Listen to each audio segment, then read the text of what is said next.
Hello everyone and welcome to Succeeding in Science Live. Today we'll be talking about how overfishing in the Mediterranean leads to sea turtle bycatch. And how it has dangerously impacted their ability to survive. To start, let's begin with a few basics on the sea turtles and fishing in the Mediterranean. For starters, the species of turtles commonly found in the Mediterranean are loggerheads, green sea turtles, and leatherbacks.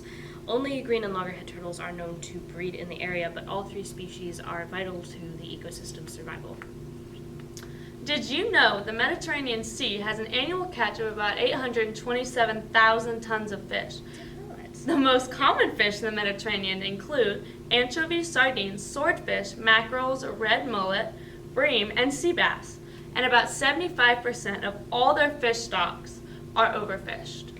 Let's talk more about how overfishing leads to bycatch with our guest, Elise. Elise, what can you tell us? Thank you, Edlin. There are several unsustainable fishing methods currently employed in the Mediterranean that lead to bycatch, particularly in sea turtles. Drifting longlines, bottom trawlers, and different kinds of nets pose some of the greatest threats to loggerhead sea turtle populations. While the hooks on drifting longlines are used to catch swordfish, albacore, and bluefin tuna, they unfortunately bring in sea turtles as well. This is all too often the same story told by unsustainable fishing methods. This doesn't bode well for our Mediterranean turtles. Bottom trawlers that rake the seafloor often catch foraging sea turtles that will end up being dragged along, stunned, and eventually drowning. Different kinds of nets, including drift nets, gill nets, trammel nets, and fixed nets, are also negatively impacting sea turtles. Their mortality rates are estimated to be even higher, as there's a greater rate of direct mortality from sea turtles becoming entangled and drowning upon capture. Thank you, Elise. And for a more in-depth look at sea turtle bycatch, let's go over to Macy. Macy, what can you tell us? Incidental catch is one of the biggest threats to conservation in the Mediterranean Sea. In 2014, over 52,000 sea turtles were captured and over 10,000 were killed in the process of bycatch. Samuel, can you tell us why that's bad? Of course, Macy.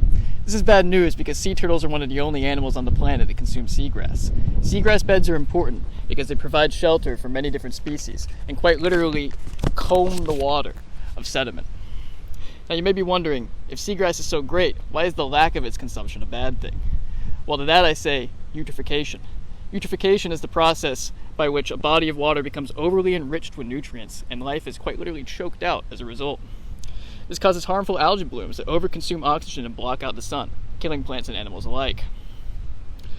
However, seagrass isn't the only thing that sea turtles eat. Another item on the menu are jellyfish. Jellyfish populations, much to tourists' dismay I'm sure, are sharply increasing, especially in the Mediterranean Sea.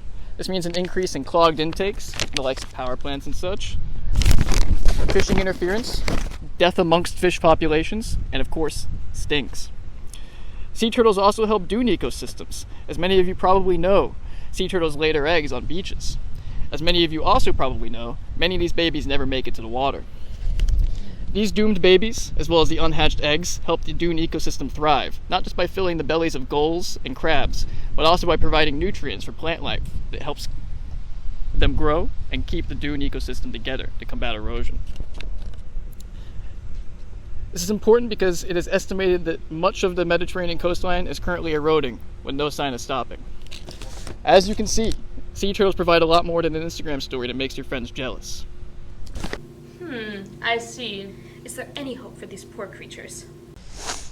I'm glad you asked. I actually have a demonstration of one of the most common ways fishing crews can protect sea turtles while trawling, the Turtle Excluder Device, or TED for short. Samuel, are you ready?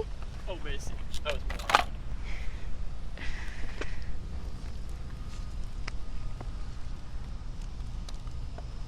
All right, so the turtles will go through the top of the TED and push through the metal bars to end up exiting the TED on the other side.